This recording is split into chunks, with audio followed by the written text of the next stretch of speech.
whenever you want. But in the 60s, there were no other options, and not even VCR to record and watch later. So I was going to continue my childhood. Every summer we went to Lake Tahoe, and my dad would drive us 10 hours there and 10 hours home, approximately. I always wondered why he wanted to drive so far after working for an entire year. He maybe took off 1 or 2 Sundays a month, but most of the time he had to work on things around the apartment building.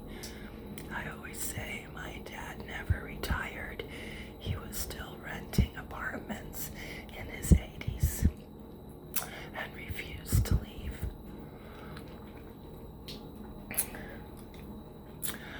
Long distance phone calls. So we would call Florida once in a while. We were on the West Coast, and we would call my mother's brother once in a while, but it was very, very expensive. It was $5 for a 3-minute phone call, maybe a little over $5, which I Googled, and it would equivalent to, is that a word? It's equivalent to, today would be $38.77 to talk to another state for only 3 minutes. And if you went over the 3 minutes, you were charged more money. So we would stand there with a little egg timer that was exactly 3 minutes, and we would call Florida. Me, my mom, my dad, all standing around the landline, waiting for our turn to talk. And I remember my cousin was getting married, and it was getting close to the end of the phone call.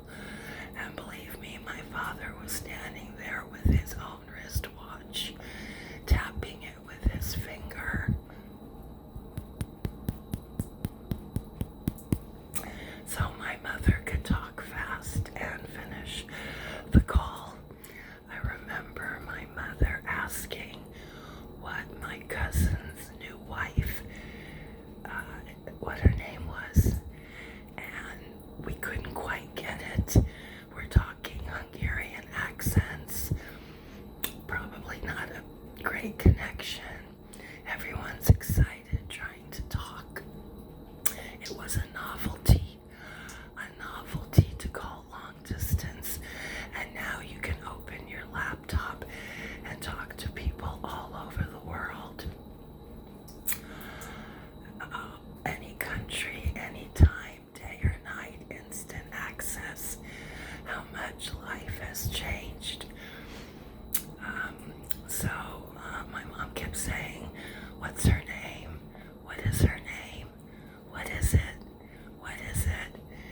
And I hear my mom say, "Tate. Tate. Her name is Tate. Is that her name? Tate. Tate." And our 3 minutes were up, and my dad said, "That's it." And down went the receiver. We didn't know my cousin's wife's name until much later.